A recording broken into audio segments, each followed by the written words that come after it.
Buenos días, Belén. Pues le vamos a hacer una entrevista y nos cuenta un poco pues cómo fue su infancia, cuándo nació, cuántos hermanos eran, de dónde eran sus padres, todo lo que considera oportuno. Si consideras que todo eso es interesante, lo cuento. Pues una breve introducción. Sí, nací en el año 39, en mayo, y mis padres eran mi padre de Villena y mi madre de Montalegre. Y viví mi primera infancia en lo que ahora se llama Plaza de Salvador Allende. Enfrente había viviendas porque aún no estaba construido el mercado. El mercado estaba en Rambla de la Mancha. Allí con unas tablas pues improvisaban unos puestos y allí se vendía sobre todo verdura. Y luego los guardaban los puestos en unas pequeñas habitaciones que había en la esquina de Lavadero, Rambla de la Mancha. Allí había 6 o 7 pequeñas habitaciones que creo que allí guardaban y enfrente también había también esas pequeñas habitaciones. Y por la calle San Francisco, en los primeros números, pegados aquí a las 4 esquinas donde ahora está el plano ese en el suelo de Almansa, ahí había carnicerías y pescaderías. Entre ellas estaba María la Pescatera, que era la reina de los pescaderos de Almansa. Y allí se compraba, en el mercado se compraba alimentos perecederos, porque los no perecederos venían o de las cartillas de racionamiento o de el extraperlo, quien podía pagárselo. Era la forma de vida más austera, pobre y escasa que podemos imaginar. En otros países también la pasan así. Y nuestra vida era feliz porque no éramos conscientes de nada. Jugábamos en la calle, que estaba sin asfaltar.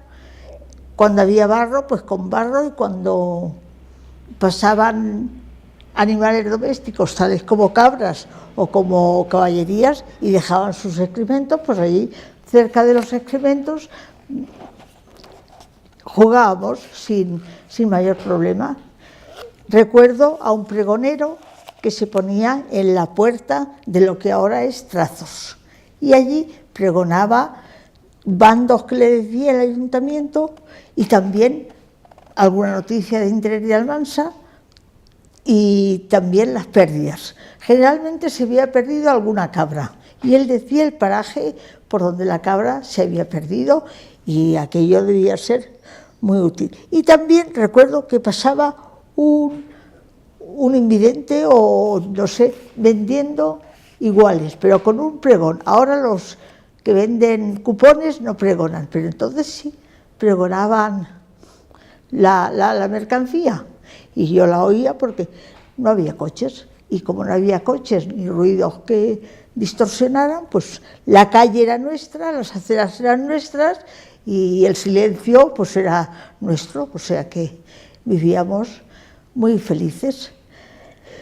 La economía pues era de autosuficiencia, de autoabastecimiento. Quien tenía animales domésticos y entre ellos poseía un cerdo, pues tenía la comida asegurada, no tenía más. Si tenía 3 huevos al día, pues se podía comer 3 huevos. Si las gallinas no habían puesto, pues esperaba al día siguiente. Era así de sencilla la vida. Se amasaba la masa del pan en las casas y se llevaba a los hornos a cocer, pero con una salvedad: el hornero te avisaba, a sus clientes le decía: hoy podéis cocer, hoy no viene la fiscalía. Había una fiscalía que llevaba en cuenta si alguien hacía pan, porque el trigo estaba retirado de los propietarios para llevarlo y distribuirlo, digo yo, entre todos los españoles. Me imagino que lo harían lo mejor posible. Nada más que los agricultores pues ocultaban lo que podían y hacían el extraper lo que podían, pero no se podía amasar libremente y cocer pan libremente. En la corredera, enfrente de Bernardo, había un horno, que creo que era el de los abuelos de los que ahora están en el horno de Margarita, que se llama Miguel Collado y su mujer, que se llama Marina. Pues ahí íbamos a cocer el pan, pero con todos esos inconvenientes. Bueno, ¿qué más os puedo contar de entonces?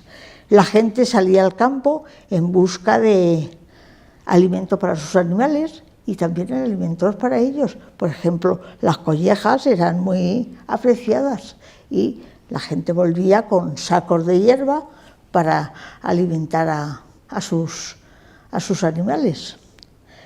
Y viajábamos pues en el tren, que eran unos trenes alimentados con carbón, bastante lentos, y en los trenes de primera no había calefacción, en los de tercera mucho menos, pero en los de primera había un truco para calentarlos.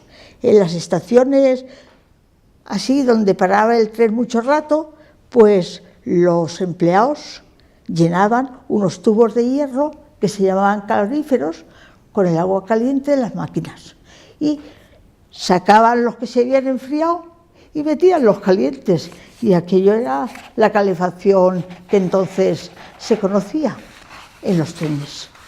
Y en el pueblo pues había bastantes carros porque la gente traía sus cosechas al pueblo, sus leñas, sus animales, y en verano la paja.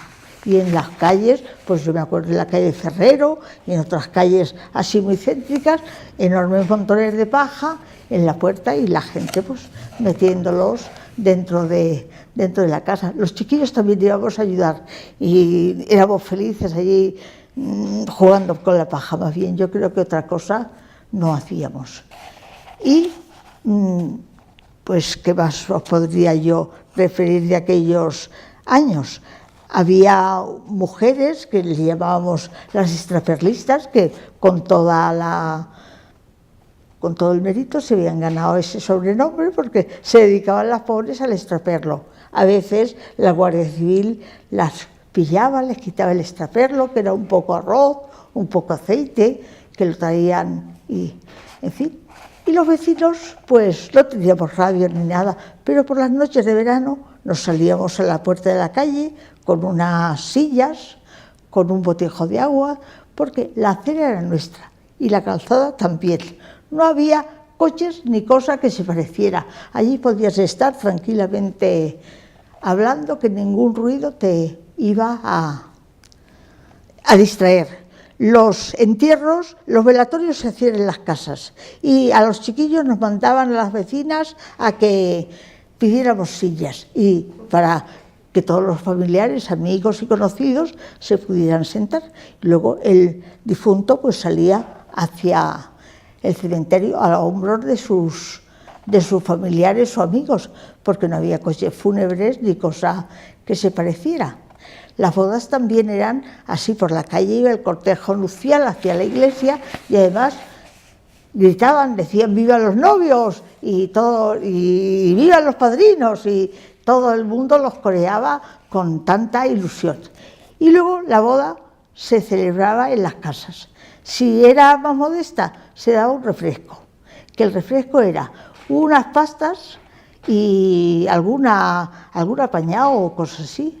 Y si era de más posibles, pues la gente hacía una cena más nutritiva, abundante y buena. Las cenas estaban ya estipuladas lo que se iba a comer. Una sopa de menudillos, yo la recuerdo con placer. Un relleno y luego unas pechugas de pollo, sí, trozos de pollo. El postre eran plátanos y manzanas y luego la tarta nupcial y luego baile. Así que todo eso era el acontecimiento.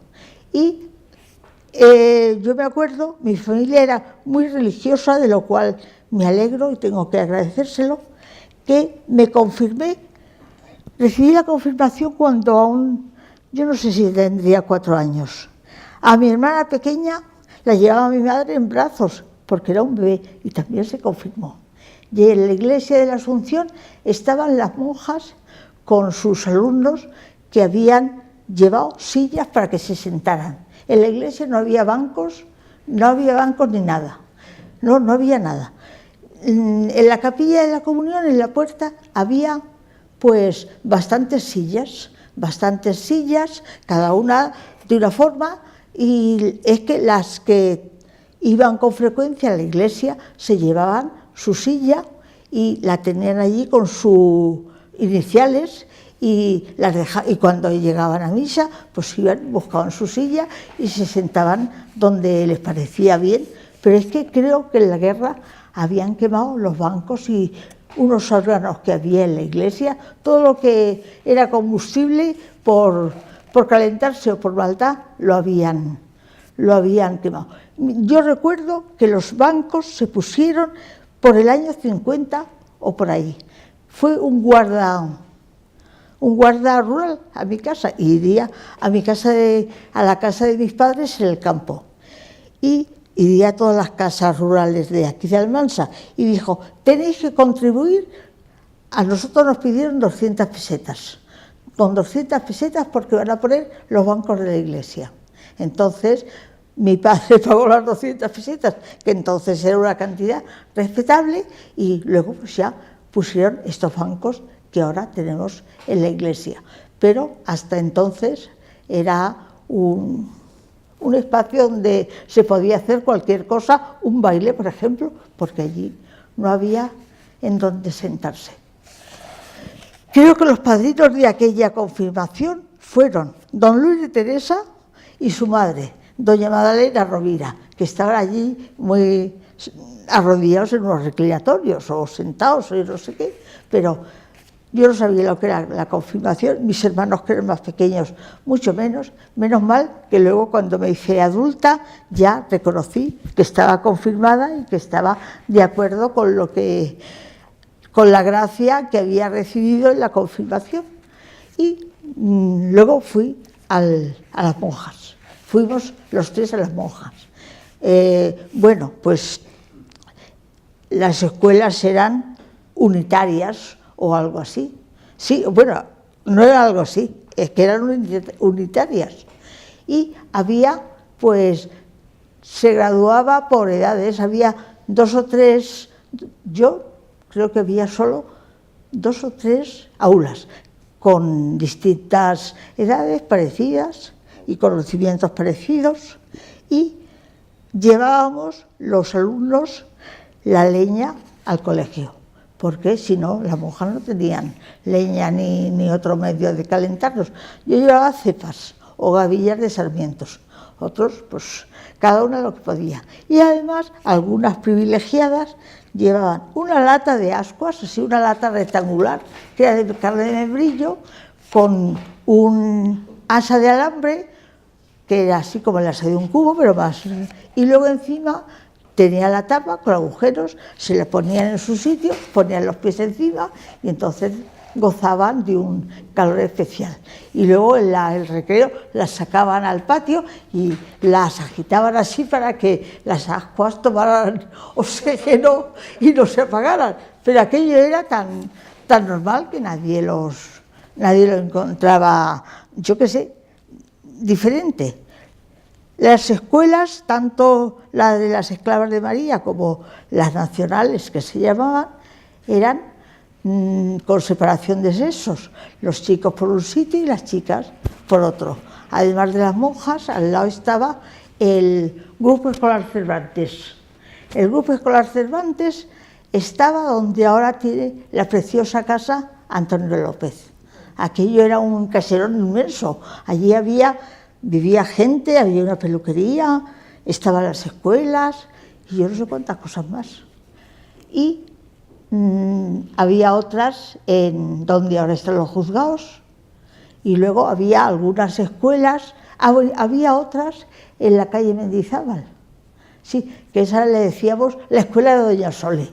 Doña Sole era una maestra muy famosa y bueno, más o menos eran sitios poco adecuados, poca luz, poco material. Lo único, por ejemplo, la escuela Cervantes, el Grupo Escolar Cervantes, tenía un magnífico patio, porque esas casas que están en la calle Nueva, donde estaba el colegio de las monjas, tenían unos huertos y unos jardines que eran una maravilla. Daban a la otra calle, que no era calle, era un caminito estrecho que por un lado tenía las tapias de esos huertos y enfrente huertas, que entonces llegaban hasta ahí, que es ahora la avenida de José Rodríguez. Eso se llamaba el Callejón de Eugenia. Yo no sé quién sería la famosa Eugenia, o si sería la reina Victoria Eugenia o alguna mujer que se llamaba Eugenia que había por allí.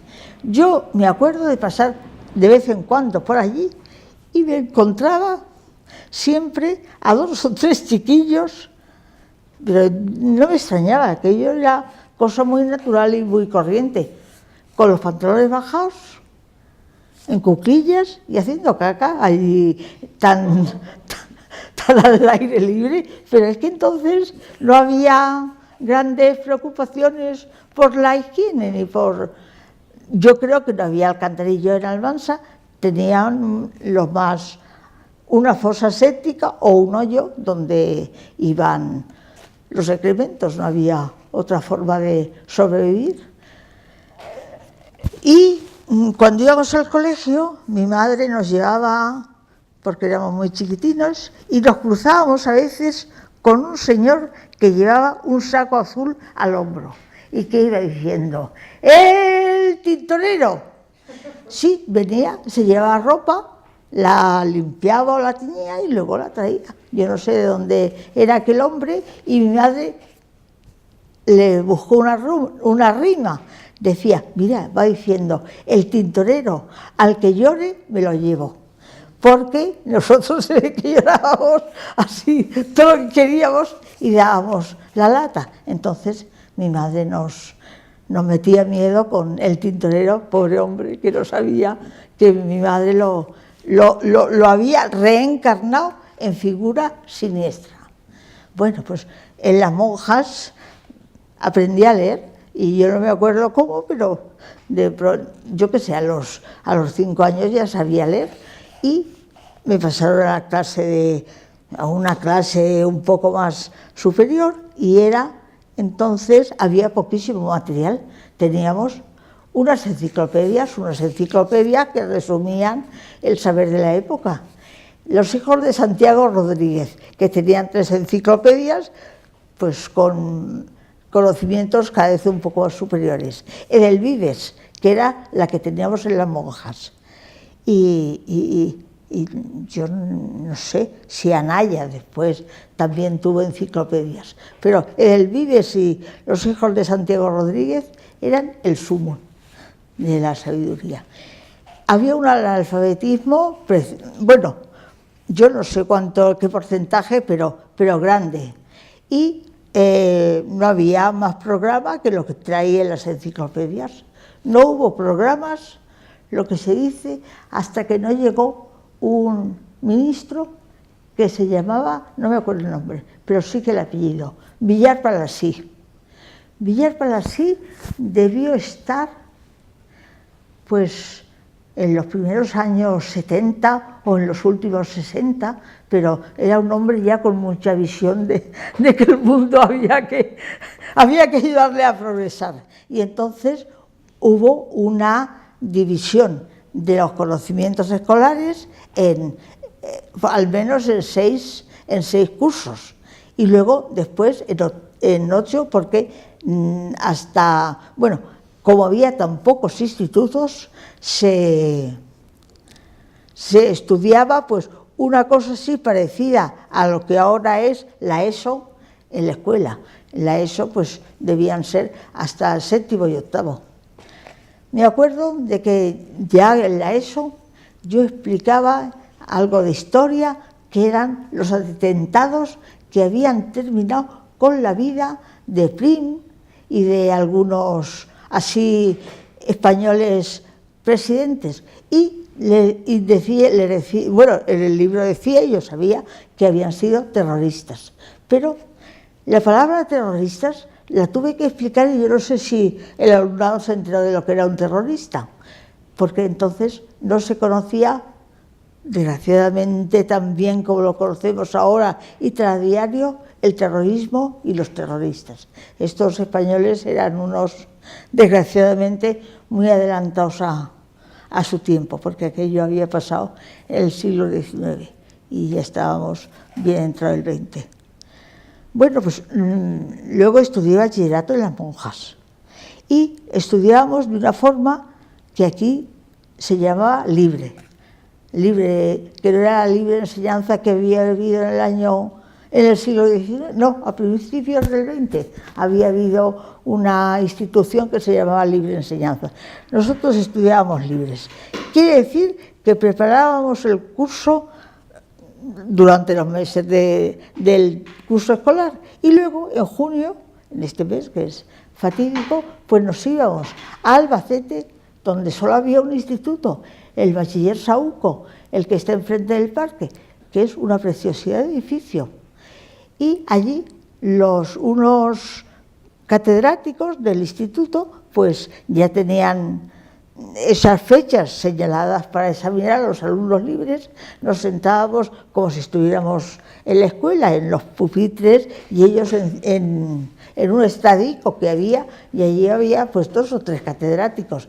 Y nosotros pasábamos alegremente el de matemáticas, el de geografía, y del de geografía al de ciencias, y nos iban, coja usted el programa, y a ver, la lección 12. Y nosotros pues decíamos lo que nos parecía y eran muy benévolos, generalmente fraguados. Y también en aquel plan de estudios, pues tenía una influencia grande la sección femenina y la falange. Durante el curso estudiábamos lo que se llamaba el libro verde. El libro verde era una especie de catecismo, que me acuerdo de la primera pregunta que decía, ¿qué es España? España es un destino histórico con fines propios que cumplir en el mundo. Yo no sabía lo que era destino histórico, ni fines propios, ni el mundo, ni nada, pero no lo sabíamos así. Luego pues estudiábamos también la fundación de la Falange. La fundación de la Falange en el 1931 en el Teatro de la Comedia. Fíjate si aquello lo aprendíamos a fondo, que aún no se me ha olvidado, los mártires de la guerra, los mártires del bando nacional, Onésimo Redondo, Matías Montero y Francisco Ledesma Ramos. Eran 3 pobres hombres que habían muerto defendiendo su punto de vista político. Una desgracia. No decía los que habían muerto en el otro bando porque no los consideraban tan interesantes. Bueno, eso es lo que más recuerdo del libro verde. Estudiábamos labores, sabíamos pues hasta cierto punto coser y bordar. Mira, el examen consistía, muchos de ellos íbamos a Albacete y en otra aula, pues allí venía una señorita de la sección femenina. Tienen ustedes que hacer un ojal, y lo hacíamos, un ojal, y además al bies, si nos lo pedían al bies, pues al bies. Y poníamos piezas, una pieza que teníamos que cortar el trozo y hacíamos una esquina, porque lo importante de las piezas cuadradas es que las esquinas queden bien hechas. Y también llevábamos un álbum de labores, en el cual a lo largo del curso habíamos hecho zurcidos, calaos, bordados y piezas y alguna cosa más, y alguna labor así como un tú y yo, una bolsa de pan, alguna cosa así que habíamos hecho. Y música, también música, música era solfeo, sí. Yo no me acuerdo de haber estudiado, sí, algo de solfeo y algo de todo lo que conlleva la base de saber solfeo, y luego pues algo de historia de la música, algunos compositores ilustres como Beethoven o Palestrina bueno, no habíamos oído sus composiciones nunca, pero sabíamos dónde había nacido, lo que había compuesto, pero si nos ponían una sonata nos pasaba desapercibida porque no sabíamos cómo era. Pero bien, eran los tiempos... es gimnasia. Hacíamos también educación física, pero la educación física era muy particular. Llevábamos unos atuendos que ahora son de risa. Una blusa blanca, abierta, con manga corta, y luego una especie de pantalón bombacho hasta debajo de la rodilla, con los botoncitos, y con aquello pues nos dábamos volteretas, hacíamos pinos, lo que fuera menester, sí, aquello era y se llamaban las Marías, la educación física, la formación del espíritu nacional, la música y las labores. Ahora, no sé, recuerdo con cariño sobre todo las labores y la educación física. Bueno, nosotros hacíamos educación física por nuestra cuenta, porque como jugábamos en la calle, pues jugábamos a juegos que llevaban consigo movimientos y agilidad y todas esas cosas, pero la educación física lo completaba. Y estudié magisterio en la Academia Lope de Vega. Entonces no había institutos en Almansa. Y escuela normal, por supuesto, tampoco. La Academia entonces Lope de Vega, y había otra, que era la Virgen de Belén. La Virgen de Belén impartía sus enseñanzas en parte en el Instituto Cervantes, en el grupo de las Nacionales de Cervantes, y aquí en la calle del Rosario, ahí en un edificio que aún está entero, en la esquina, calle del Rosario, Torralba, ahí, en un edificio que debía ser bastante cutre, pues ahí eran maestros los que daban clase, don Diego, don Miguel Pinilla, don Pascual Sáez, don José Sáez, eran unos excelentes maestros y preparaban a la gente para el bachillerato o para el magisterio. Luego en enseñanzas libres. Íbamos todos el día que nos tocaba, los días que nos tocaban en Albacete, y ahí nos examinábamos de todo, aprobábamos, y si no aprobábamos, pues volvíamos en septiembre, y tan contentos todos, los padres, los maestros y los alumnos. La academia, entonces, Lope de Vega el director era don Manuel Sánchez Montenegro, que era hermano de don Miguel, don Miguel de la farmacia, don Miguel Sánchez. Y luego este señor se la traspasó a otro profesor, a otro licenciado, que era don Patricio Estrada. Don Patricio Estrada venía de Albacete, con él daban clase don Pedro Segovia y don Miguel Serra, y algunos otros más, pero estos eran... y una doña María Teresa Menchero, una señora licenciada en historia, personas, tanto las esclavas de María como estos profesores se decidían por los alumnos, dejaban la piel por los alumnos, y eso de que traumatizaban y todas esas cosas, eso era pura leyenda, o debe ser los que están traumatizados que no encuentran otro origen más a mano que ese, y dicen que son los profesores que los castigaban, los colegios religiosos que les hacían ir a misa todos los días a las 7 de la mañana o cosas así. Pero yo pasé con muy buenos recuerdos, con un inmenso agradecimiento tanto a las monjas como a los profesores laicos, y mi experiencia fue, yo creo que positiva. Las esclavas de María en aquellos tiempos tenían una especie eran anegadísimas. Tenían clases nocturnas para las chicas de las fábricas, porque el analfabetismo era feroz. Tenían clases nocturnas y tenían clases de corte y confección. Y tenían el colegio abierto todos los domingos, y allí nos íbamos, y se iban muchas chicas a pasar la tarde en los patios, en la capilla, porque había cultos, pues no sé si era el mes de María, pues se hacía el mes de María, y si era otro mes, pues rezábamos el rosario. Pero es que había tan pocos sitios donde ir en Almansa, había más que ahora, había 2 cines, el Regio y el Coliseo. El Regio, y en cada puerta de esos cines había un puesto de frutos secos. En la puerta del Coliseo generalmente estaba Baltasar, que aún lo hemos conocido ahí al lado de la iglesia, y en la puerta del Regio estaba el puesto de una señora que vivía en la calle San Ferrero, que se llamaba María la Cachorra.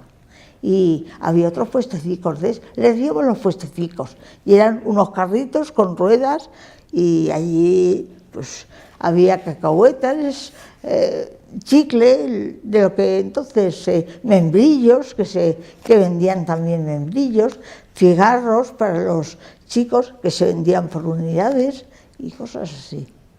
Y solo estaba eso, los 2 cines y el principal, que era un baile que se hacía creo que todos los domingos y nada, también tenía mucho éxito. El principal estaba en el principal, claro está. Y he olvidado que en los frailes también tenían una escuela. Tenían una escuela porque era una forma de ayudarse en aquellos tiempos tan duros y de tanta escasez. Hasta tal punto que, mira, en mi casa vendíamos vino, porque mi padre tenía viñas y una bodega y lo elaboraba. Entonces lo vendíamos al por menor. Entonces no se pagaban ni módulos ni nada de eso. Pero los franciscanos, cada mes o no sé cuándo, había un racionamiento de tabaco. Y como ellos eran hombres, pues les daban lo que entonces se fabricaba como tabaco así para liar o cigarrillos o lo que sea. Y el padre Ignacio le traía a mi madre todos los meses o semanas o cuando fuera el reparto un saquito con el tabaco. Y mi madre lo vendía a los hombres que venían a comprar el vino. Y luego les daba el dinero porque les venía como el agua a los campos.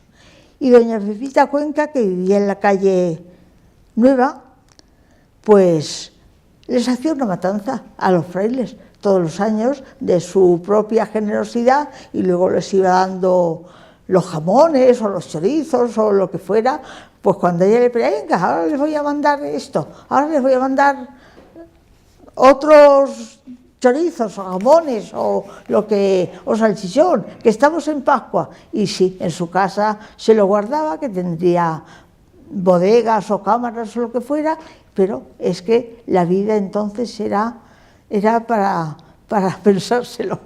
Sí. Ay, ya hablo mucho, ¿verdad? No, has hablado fantástico, estoy alucinado de cómo vas hilando las historias y tal, ¿no? Te decía que me vieses algo. Ay, sí, voy a ver, tienes razón. Y seguimos.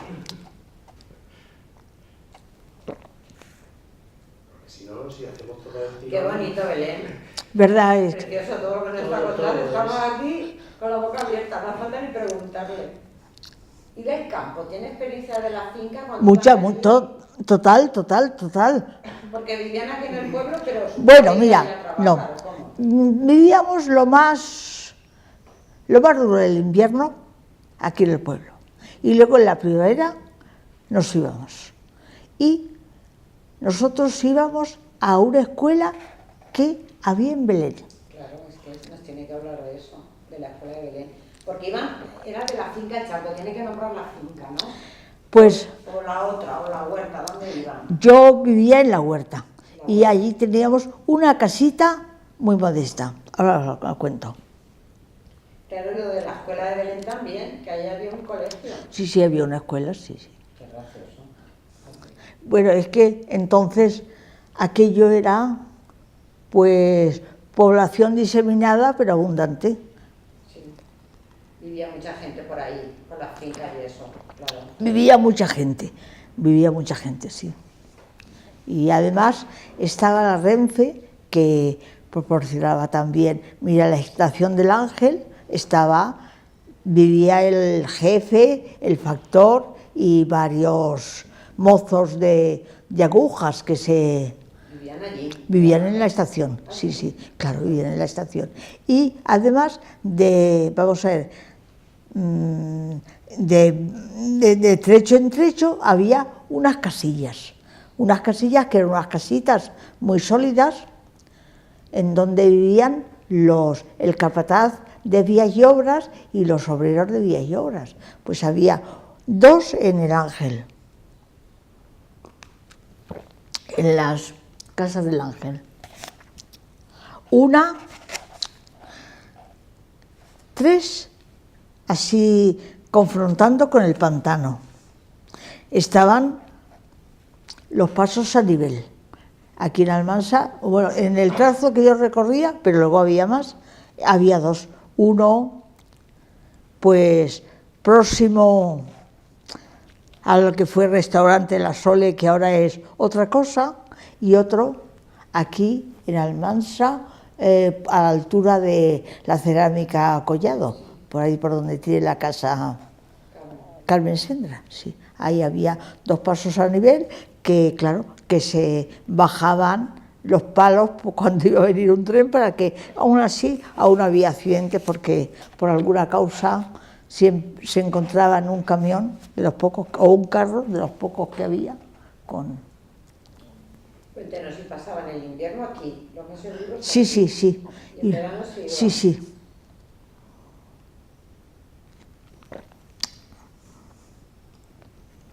Era una casita muy modesta, que aún le llamamos la casica porque es que casi no llegaba a casa. Allí vivíamos en alegre convivencia con los cerdos, las cabras, las gallinas, los conejos, los perros, y las caballerías, que también eran, sí, casi, como en familia, todos próximos los unos a los otros, y yo no recuerdo ni mal olor ni nada, pues se ve que teníamos el olfato hecho a aquello y nada. Y participábamos desde niños en las tareas agrícolas, la huerta, la vendimia, la recolección de cereales, la trilla, meter la paja, todo eso sin perder de vista los estudios, los libros y la formación religiosa que mis padres nos daban con mucho interés, porque lo consideraban muy fundamental para la educación nuestra. ¿Iban a una escuela en Belén, no? Sí, íbamos a una escuela en Belén, sí, íbamos andando, pasábamos, yo qué sé, pues 20 minutos o 25 o 30 para ir y otro tanto para volver. Y allí pues también era una unitaria, pero entonces esa era unitaria mixta y venían los niños de las fincas próximas y también los de la Renfe, los hijos del jefe de estación, del factor, de los empleados de vías y obras, todos allí, pues. Y también pues era el material era una pizarra, tizas, un cuaderno y libros de lo más corriente, las enciclopedias que he nombrado antes y ya está. Y la buena voluntad de las maestras. Y luego por las tardes cosíamos debajo de los arcos. Nos íbamos allí, que se estaba estupendamente, buscábamos la sombra o el sol, lo que más conviniera, y cantábamos. Y yo allí aprendí a hacer ganchillo. Así es que, y no se me olvida todavía. Y lo considero una habilidad muy bonita. Sí. Y una de las cosas más importantes que pasaban eran las romerías que entonces no eran en las fechas que ahora son. Una romería se hacía en abril para traer a la Virgen para las fiestas, porque la Virgen, yo no sé a quién se le ocurriría esa forma de hacer las cosas, pues pasaba el invierno en Belén, más sola que la una, porque no iba nadie, no había coches, pues alguien iba de promesa, pero muy poca gente. En abril la traían a Almansa para las fiestas y después se la llevaban en octubre. Yo creo que en octubre se llevaban a la Virgen a que pasara el invierno en Belén. Y aquí, ya ves, qué costumbres tan... Y eso creo que fue pues hasta el año, vamos a ver, ¿hasta qué año?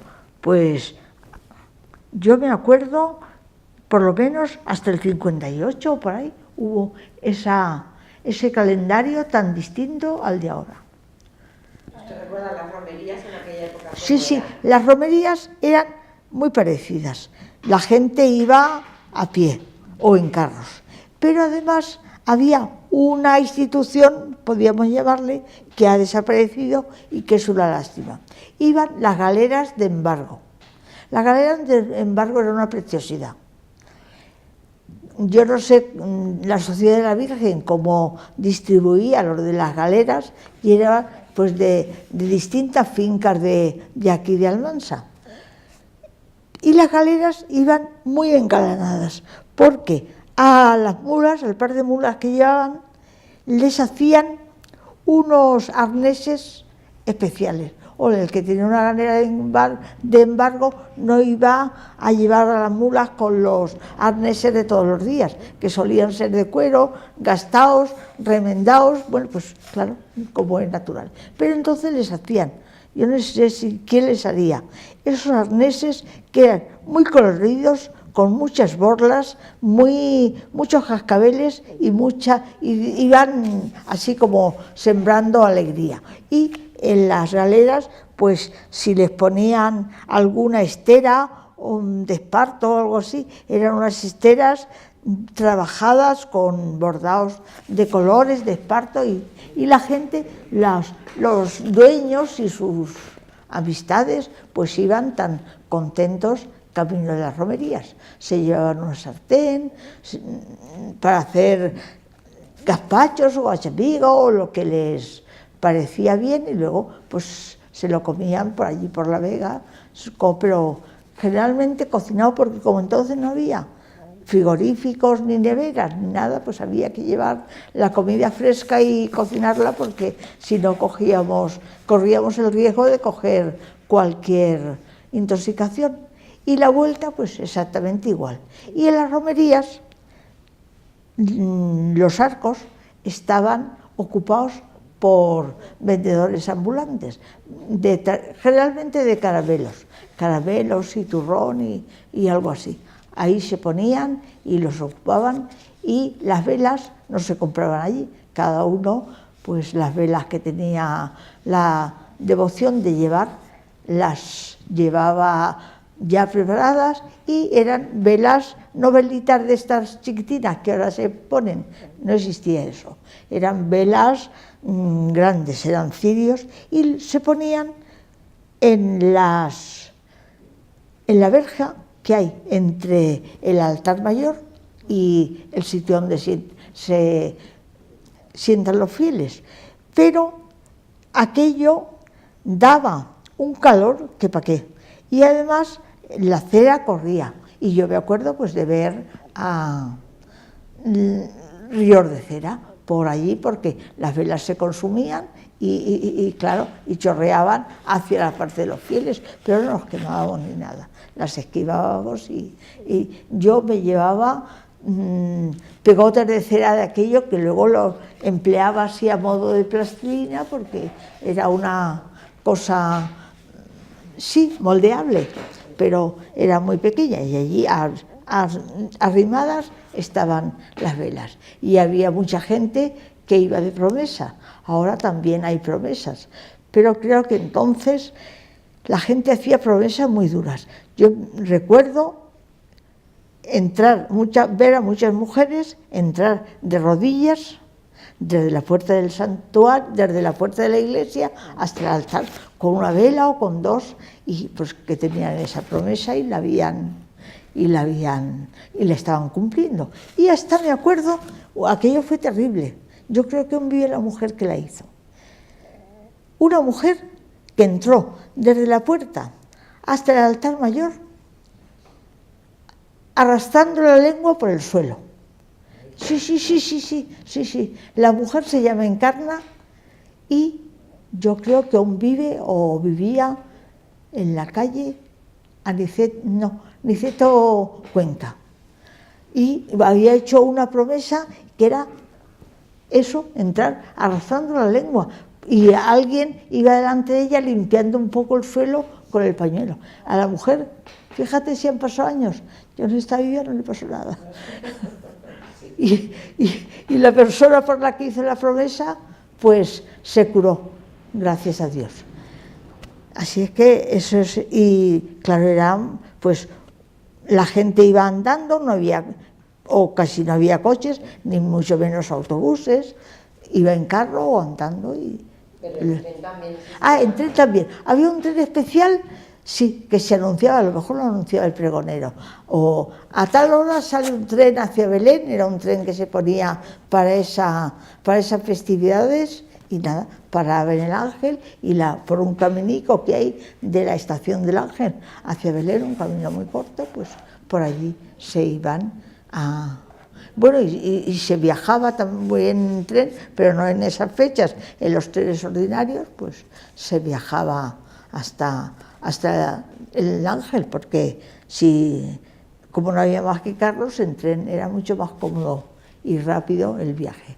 Y la gente pues salía al campo a espigar, a recoger las espigas que quedaban en el campo cuando los segadores, que había segadores, habían recogido la cosecha. Y yo recuerdo, claro, éramos tan pobres, en la calle Mendizábal, arriba del todo, pues ahí las mujeres por la tarde picaban el espigado con una maza, lo ponían en el suelo y lo deshacían las espigas y después las aventaban con el airecito de la tarde y se quedaba el trigo limpio. Entonces lo echaban en un saco y lo llevaban a la fábrica de harinas para que se lo cambiaran por harina, porque era de primera necesidad. Y si era cebada, pues digo yo que se le echarían a sus animales domésticos, que también tenían que comer, y la gente salía al campo en busca de hierba para sus animales domésticos, en busca de collejas para ellos, en busca de unas hierbas que entonces eran abundantes. Yo no sé si porque llovía más o porque había más campo virgen, unos guisantes salvajes. Sí, los guisantes salvajes yo he comido, y todos los chiquillos de mi época comíamos guisantes salvajes, y era una forma de alimentarse. Y en la puerta del mercado, aún cuando se inauguró, me acuerdo de ver gente vendiendo manojos de guisantes salvajes, y también otros vendían alfalfa para los conejos. Aquello era una forma de buscarse la vida. Y todos. Bueno, pues estudié bachillerato en las monjas, a las cuales les quedaré agradecida hasta el día de mi muerte, y luego magisterio en Lope de Vega, con aquellos maestros que creo que ya han fallecido todos.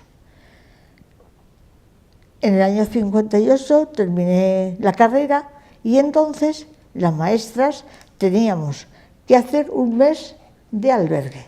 El mes de albergue era irnos a unas residencias regidas por la sección femenina, donde seguíamos haciendo gimnasia, estudiando el espíritu nacional, que era el libro verde,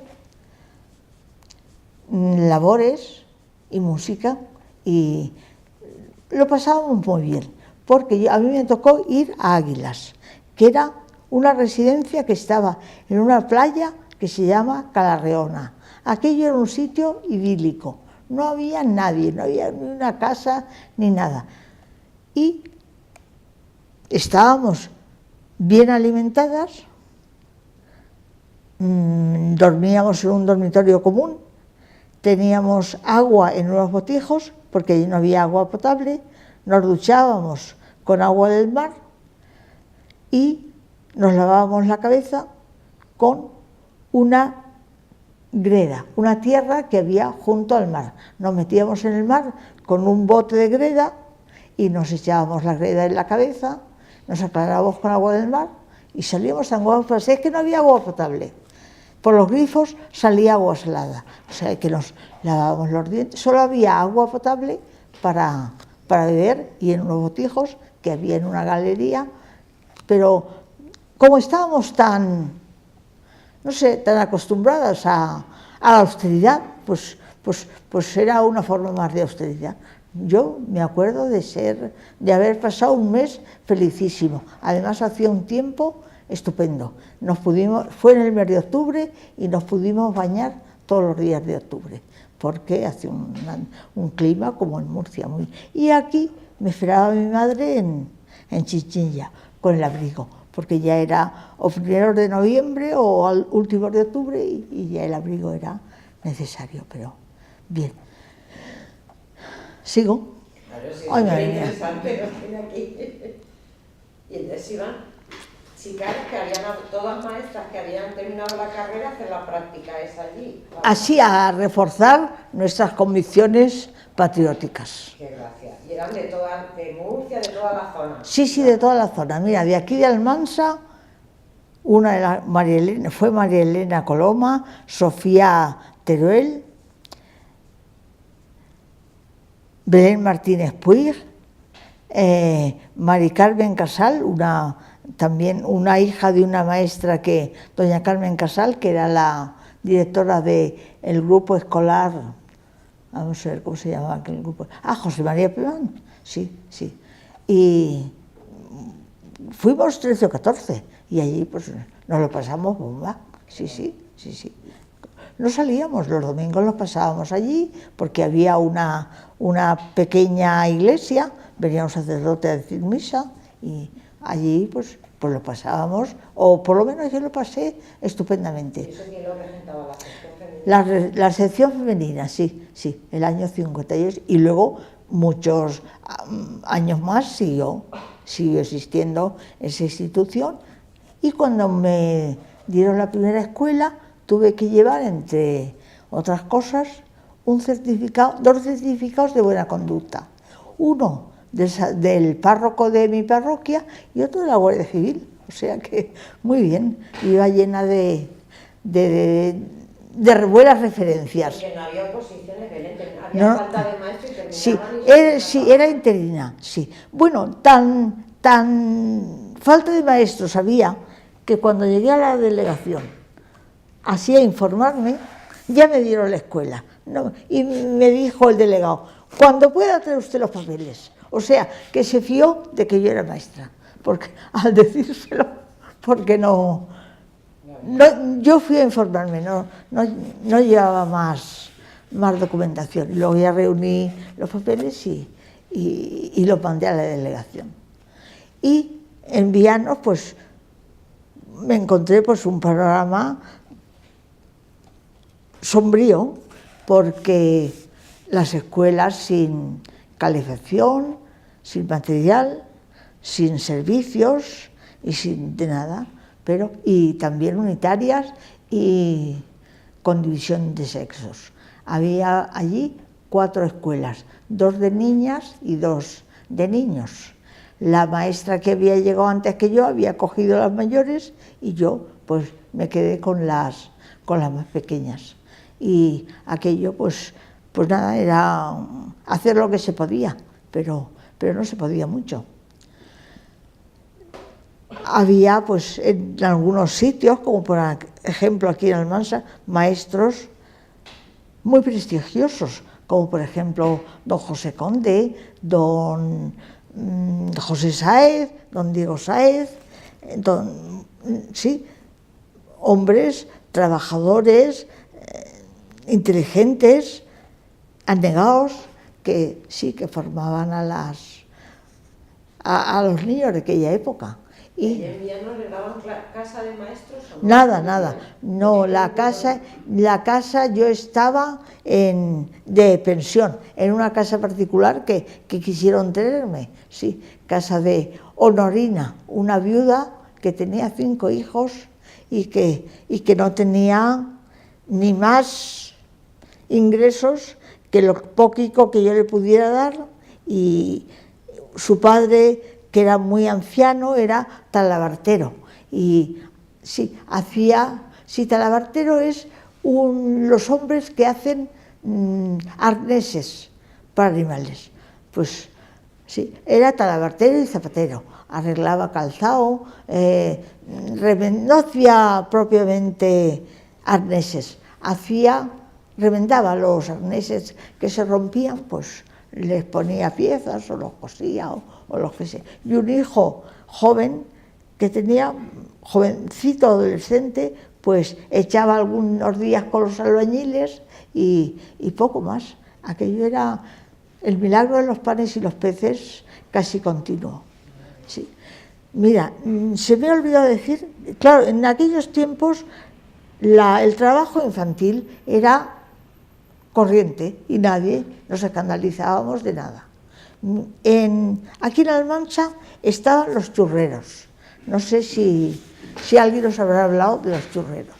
Pues eran unos niños que antes de irse a la escuela iban con una cesta así ovalada, plana, iban al bar Vélez, que ahora está donde está el bar de Gaspar, o sea, sí, ahí estaba la familia Vélez, que era una familia muy conocida, y hacían ruedas de churros. Entonces los partían la rueda, se los daban a un niño y el chiquillo iba por todas las calles del pueblo gritando ¡el churrero! Y quien podía pues salía y le compraba unos churros, y al churrero pues le darían alguna pesetilla por aquel trabajo, pero nadie se escandalizaba de aquel trabajo, ni mucho menos. Y como vivía en el campo, pues yo veía a los gorrineros, que eran chiquillos de mi edad o más pequeños, y que iban con una piara de cerdos para allá y para acá, y nadie se escandalizaba. Y pastorcillos, para ser pastor hay que tener más ciencia.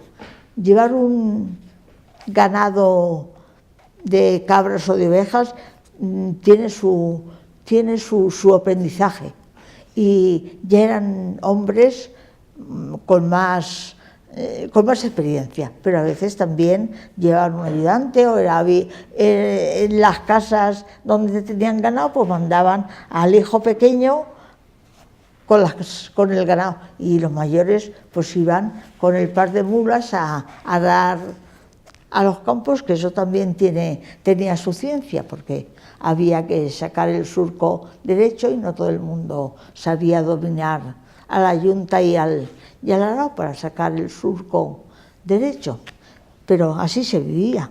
Y las niñeras pues eran niñas poco mayores que los pupilos que tenían, porque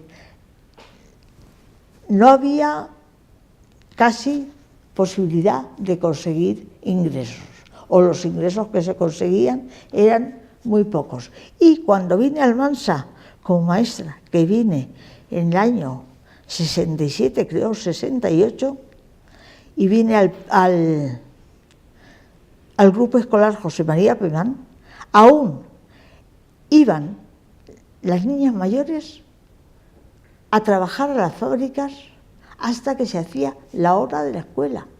O sea que, y claro, no estaban dadas de alta ni ninguna de esos requisitos para trabajar. Entonces, a veces venían inspectores a la fábrica, y unas veces sabían que iban a venir y le decían no vengáis porque vienen los inspectores, así, claramente. Y otras veces, si los pillaban de sorpresa, las niñas y los niños salían pitando hacia los corrales de la fábrica y se escondían allí o saltaban las tapias, pero esto hasta el año como mínimo 70. Y nadie lo veía escandaloso. Ahora... ¿Está hablando de cuántos años tendrían los nenes? Que cuántos se iban a la escuela y la escuela era pues hasta los 12 años. Tendrían pues 13 o 14 o 12 o así. Entonces había mucho trabajo en Almansa, tan en las fábricas. Recuerdo un curso, yo tenía 37 niñas en el aula, ya mayores, eran las que iban a salir ya, ese curso. Entonces vino un encargado de una fábrica y me dijo, a ver si me selecciona usted a 3 nenas buenecicas que iremos a hablar con sus padres para que trabajen en la fábrica. Eso está hecho. Y se lo dije a las 3 más brillantes. Y me dijeron, ya tenemos trabajo, ya ha hablado mi madre en tal fábrica, ya tenemos... Bueno, pero como había muchos, se lo dije a las 3 siguientes. La misma respuesta. A las 3 siguientes, otro tanto. Y luego ya lo dije en general. Si alguna quiere trabajar en la fábrica de tal, pues allí tienen puestos de trabajo. Y me dijeron las 37, ya tenemos trabajo, ya han hablado nuestras madres. Así, y ya estaban trabajando a lo mejor desde 2 años antes. Y como había mucho trabajo y poco personal de Almansa, venían autobuses de Bonete y de Montealegre con gente a trabajar en las fábricas. Y nada, eran unos tiempos que debían ser la edad de oro del zapato. ¿Mucho trabajo usted cree que influyó en que la gente no estudiase? Sí, influyó. Porque, por ejemplo, tenían la vida resuelta, o creían ellos que tenían la vida resuelta. Y los chiquillos se podían comprar una moto, porque era su ilusión. Y las chiquillas se podían hacer el ajuar, porque ya tenían novio, y tenían que hacerse un ajuar bueno con todos los requisitos que llevaba consigo un ajuar, en aquellos tiempos que no hace tanto. Pero eso influyó muchísimo en que el amor por el estudio bajara mucho. Ya veníamos de una época de poco estudio y de poca academia, porque la gente se resolvía la vida de otra forma. Yo me acuerdo de un amigo que aún vive y que era de una familia adinerada de aquí de Almansa, pero él no quiso estudiar. Y luego ya, mayores, ya me dijo, mis padres me tenían que haber roto un hueso para que yo estudiara. Y claro, tenía toda la razón, porque él se desenvolvió muy bien en los negocios, pero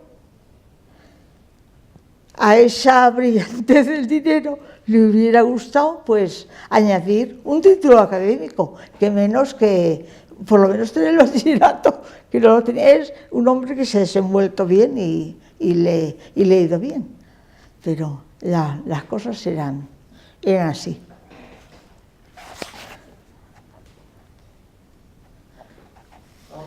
Nos tiene que contar, venga, lo de Caritas. Lo de Caritas. Belén Mattarredona y Caritas están muy unidos esos nombres. Bueno, me haces un honor. Cuéntenos. Pues nada, en el año 1986 estaba aquí don Vitoriano Navarrosín, de párroco en la Asunción, y le pareció bien reorganizar Caritas, que llevaba una vida, pues no sé, lánguida del todo, casi muerta. Entonces, así a dedo, me designó a mí como secretaria. Me vio potencial para eso. A Pilar Huerta como tesorera y a Francisco Rosique como presidente.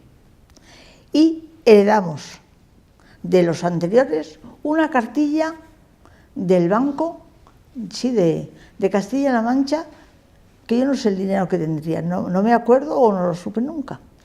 y una lista con 36 socios. Y nos cedió un local para que nos reuniéramos. Y nosotros compramos un libro de actas y empezamos a hacer reuniones periódicas y a reflejarlas en un acta.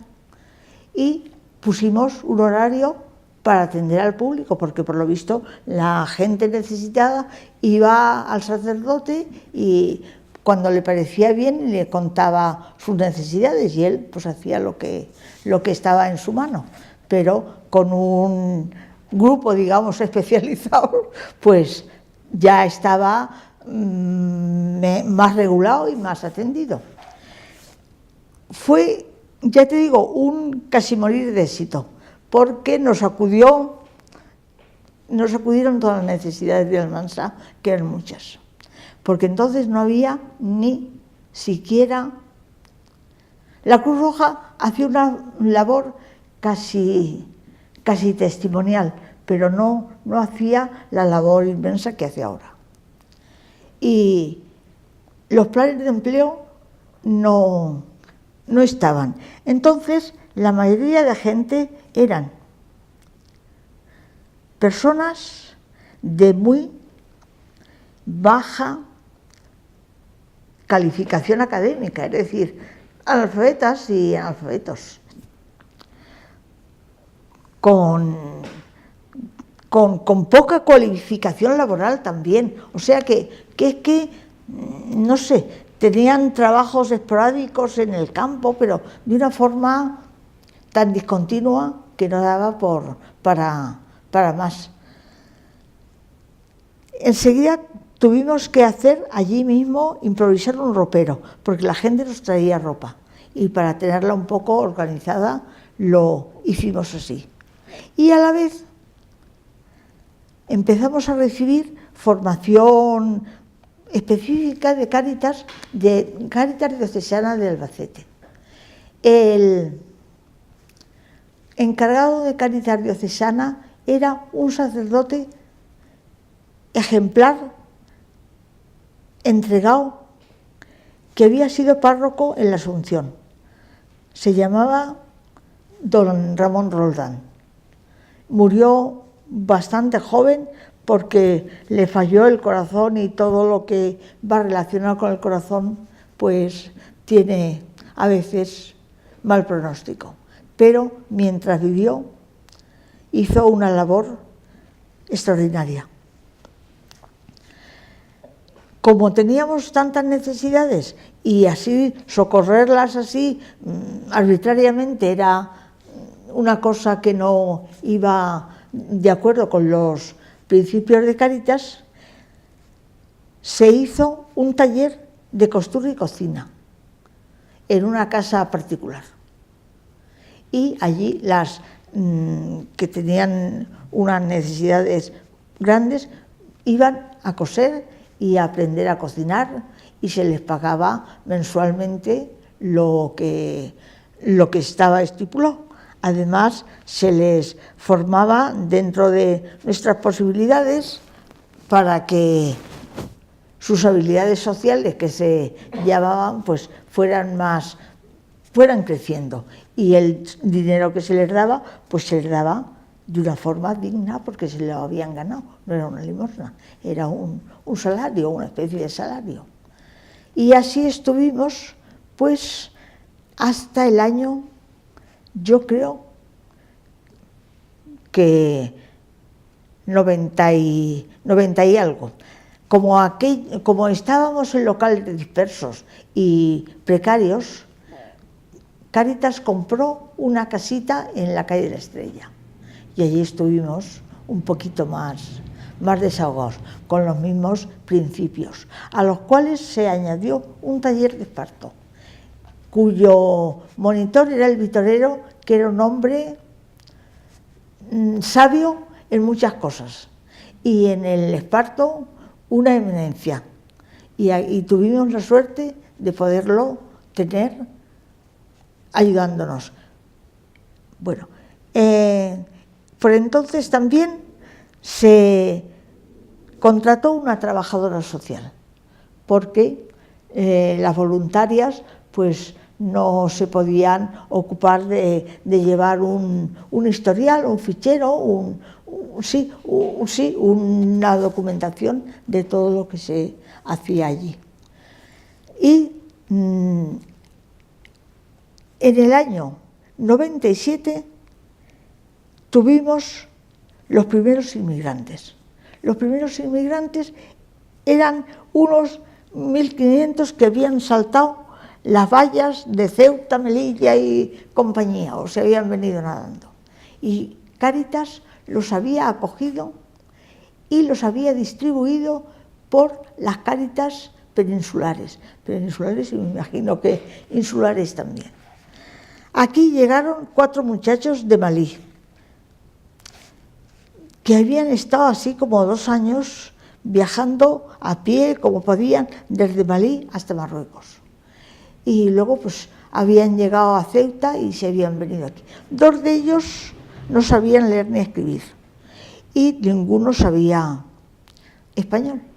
Entonces se les alquiló una casa en la calle del Campo, por el número 50 por ahí, un piso.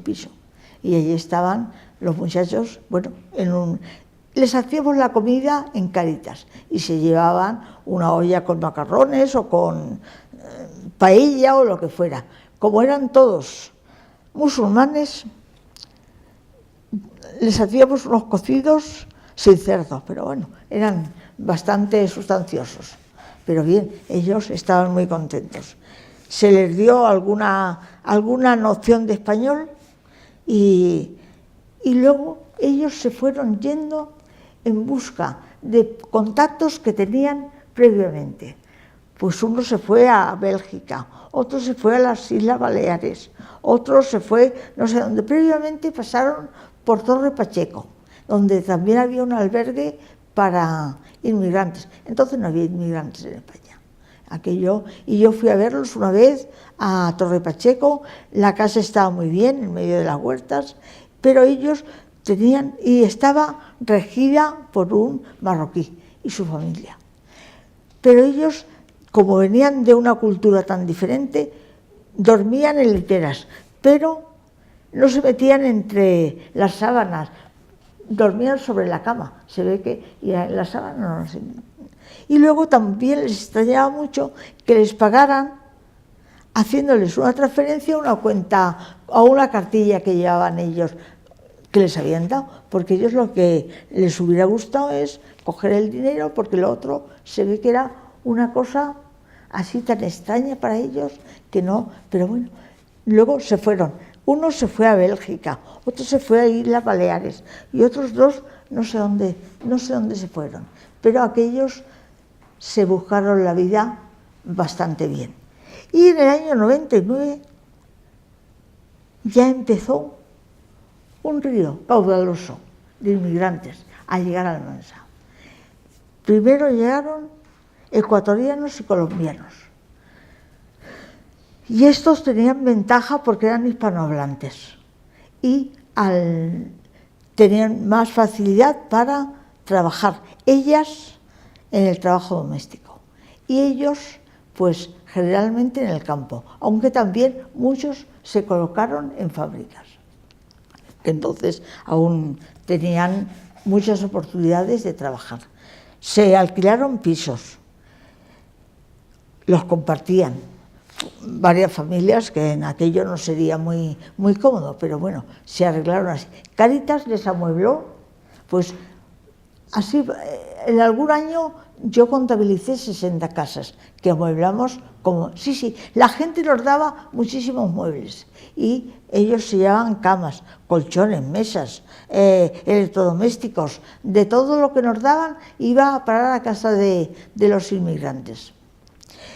También llegaron muchos, pero eso es un poco después, de Europa del Este, de Bulgaria, de Rumanía, de sitios tan alejados como Georgia, Siberia. Por ejemplo, aquí hay varios siberianos que son de una ciudad que se llama Omsk, que está en plena Siberia, donde aquello debe ser un desierto helado. pero estos siberianos listos, trabajadores, buscadores de la vida. Bueno, hoy cuando venía para acá he saludado a uno de ellos, a Garnik, un siberiano muy simpático. Todos han aprendido a hablar español. Este Garnik trabaja en la Ramona y, bueno, cuando permanecen aquí es que se han encontrado aquí un medio de vida mejor que el que tenían. Bueno, de Ucrania, de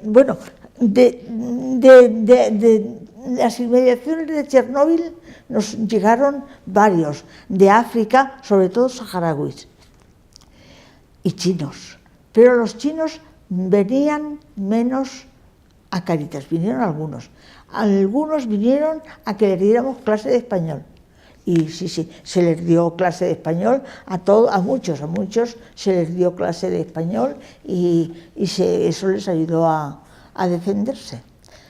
Recuerdo, bueno, estos fueron unos alumnos, tuve un alumno saharaui, un alumno inteligentísimo, vive aún por aquí, ya es un adulto, se ha casado, pero aquel chiquillo llegó en octubre sin saber leer, ni escribir, ni hablar, y en diciembre ya sabía todo, y además era el más brillante de la clase, sí. Y luego tuve a dos hermanos extraordinarios. Su padre era marroquí y su madre iraquí, y ellos habían nacido en Tánger, pero eran los niños más inteligentes que yo había conocido. Su problema era el siguiente: su padre era camionero, un buen camionero, pero como no sabía español ni leer mucho, los carteles de las carreteras se le pasaban por alto, recibía multas grandísimas, se iba por direcciones prohibidas y cosas por el estilo. Una de las cosas que necesitaba era aprender español. Y al padre se le atendió en Cáritas y a los hijos también, pero era una gente majísima. Y en general tengo buenos recuerdos de todo. Quizá ellos no lo tengan tan bueno de nosotros.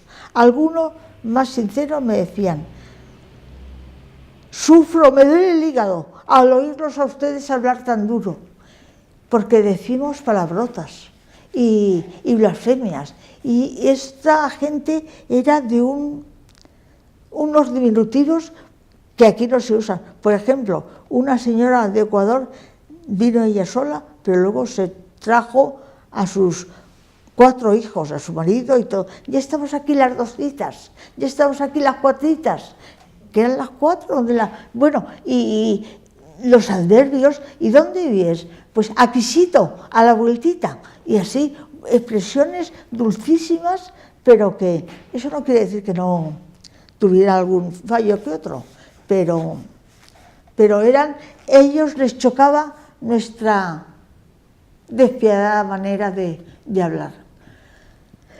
También tuvimos mucho contacto con los gitanos de aquí de Almansa sobre todo, y de algunos que venían de Montealegre o de Caudete, y son un grupo al cual le tengo yo muchísima simpatía, pero es un grupo distinto, con algunas virtudes que nosotros no tenemos y algunos defectos que tampoco los tenemos. Por ejemplo, pues ellos se creen superiores a nosotros en una cosa que llevan razón.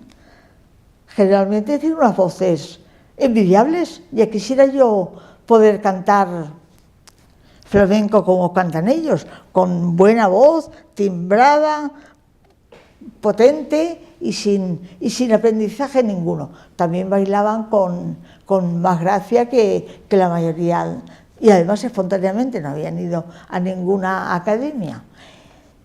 En cambio, eran muy conocedores de las leyes que les favorecían.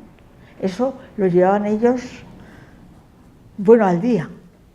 Y en cambio, las leyes que implicaban algún deber, esas ya no las aceptaban. Por ejemplo, Pues conducir coches, si podían conducirlos sin carnet, no tenían por qué sacárselo. Y si podían llevar el coche sin seguro, tampoco tenían por qué pagar el seguro. Eso para los payos que somos de otra forma más, que nos conformamos con todo. Hoy estoy hablando mucho. Pero vamos a ir ya terminando un poco el resumen. Cuéntanos, ¿tú qué tendrías qué dirías para otras generaciones? Imagínate que dentro de unos años van a ver este vídeo. ¿Qué les dirías del mundo que has vivido y cómo ves el mundo ahora? Pues yo el mundo, como me creía que tenía que ser así, lo aceptaba, hasta que ya tuve más discernimiento y ya vi que algunas cosas no debían de ser así. Pero ahora les daría varios consejos. Que respetaran muchísimo el medio ambiente. Y en el medio ambiente no solamente están los ríos y las montañas, las personas también. Las personas necesitamos, también somos medio ambiente y somos una especie tan digna como los osos panda.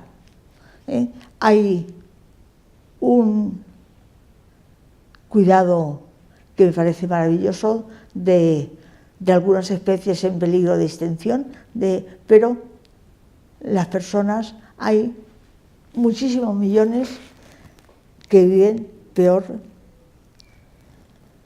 que las gallinas en las granjas de ahora, porque antes las gallinas estaban en jaulas, pero ahora tienen que tener las jaulas unas medidas para que tenga cada uno su espacio y todo eso. Pues hay muchos seres humanos que no viven tan bien como viven las gallinas. Después, el esfuerzo es un valor que lo tenemos que tener todos presentes. Para los estudios, para el trabajo, hay que dejarse la piel, y después cada uno que cuide su cuerpo como si fuera pues el Partenón de Grecia o las pirámides de Egipto, yo que sé, una catedral. El cuerpo es un conjunto tan valioso que no hay nada que lo pueda sustituir ni remendar. Ahora la medicina tiene un prestigio ganado a pulso que nos ayuda muchísimo, pero los primeros que tenemos que saber cuidarlo somos los propietarios de este edificio. Luego, pues eso, que estudien, que aprendan algo a fondo, porque hay talentos inmensos trabajando y haciéndonos la vida fácil y la competencia en todos los campos. Y hay que estar a la altura de esos individuos o de esas corporaciones que saben tantísimo y que amen la paz. La paz es un bien tan escaso en estos tiempos. Hay tantas guerras declaradas, larvadas, terroristas, fugitivos, refugiados, que eso no debíamos de dejar que se prolongara una hora más. Yo creo que con eso algo se podría mejorar. Algo mucho, ¿no? Qué bonito, Belén, qué bien. ¿Nos has dicho en qué centros has dado clase? No, pero os lo digo. Mira, primero di en José María Pemán, que era un centro, pues, vamos a ver, sí, era un centro que se hizo en el año 31, me parece, en la Segunda República, sí, y que era amplio, pero no tenía condiciones para tener ahí unas clases, pero como era lo que había, pues ahí estábamos todos tan felices. Y después estuve en el Príncipe de Asturias, cuando se inauguró, hasta que me jubilé, que se inauguró en el año 78, y ahí estuve hasta que me jubilé en 2001, que es un centro moderno y con todas las condiciones que requiere un centro pedagógico. Chulísimo, ¿verdad? Chulísimo la historia, hubiésemos estado porque tenemos... Bueno, soy más amable que nada. ¿A que sí? Lo he pasado genial. Lo hemos pasado genial, Ay, lo estaba contando. Yo recuerdo cuando estuviste en la tele acompañando a Celia, que era amiga, Ay, sí, sí. pero no contaste la historia tuya de tu vivencia y tal. Es que la entrevistada era ella. Claro, es cierto, llevas la razón, toda la razón. Yo recuerdo que, bueno, Que nos ha encantado Belén. contaste Nada. muchas cosas. Pero Los detalles esos del churrero, Qué de lo de mejor. Belén, que no sabíamos mi nada. padre, churrero con 6 años. ¿Sí? Ay, Dios mío, ay, Dios mío, ay, El Dios mío. primer trabajo que tuvo con 6 años churrero, y cuando lo has mencionado me he acordado porque de hecho tengo una foto de mi padre de chiquillo. Con la cesta de los churros. Sí, sí, Con 6 claro. años empezó de churrero. Pero sí. Y era exactamente esa historia que tú decías, iban al bar, y después a clase. Y luego al colegio. Claro, claro. Y fíjate, yo me acuerdo que aún vive Juanito sin sangre. No sé si conocéis. Sí, Juan sin Bueno, sangre. estaba de gorrinero en la casa de Cohete con 7 años. Tú imagínate, tú imagínate. Se venía ella a mi casa y nada, oye, jugábamos, mi hermano y él, que son de la misma edad, hacían casitas, pues con las... Yo me acuerdo que cavaban los cimientos y todo, y empezaban desde los cimientos. Qué bonito. Sí, sí, sí, ¿Le sí. quito esto? Ha sido muy bonito, una experiencia y una vida con muchos recuerdos. Es que la cabeza la tiene muy bien, ¿se acuerda de Mira, todo, Belén? para vivir con calidad, pues lo principal es la cabeza. Luego, que el sistema cardiovascular No nos ha querido contar lo del ictus, que me imagino que Ay. le impresionaría mucho eso. Pues ¿O no? yo es que no sabía qué iba a ser. Yo creía que me iba a recuperar, que no iba a Pero está tener súper secuela. bien. No estoy súper bien. ¿Qué vamos a ver? Ya, y ahí perdí un ojo, Ah, sí, tenía un ojo. Claro, consecuencia de claro. eso. Ah, no lo sabía. El trombo me fue por donde quiso. Sí. Pero yo es que quedé tan optimista era que me iban a poner alguna inyección o algún tratamiento milagroso que me recuperaría igual que estaba. Pero no fue así, fue solo en parte, solo el 50 o el 60% recuperé. Bueno, muchas gracias.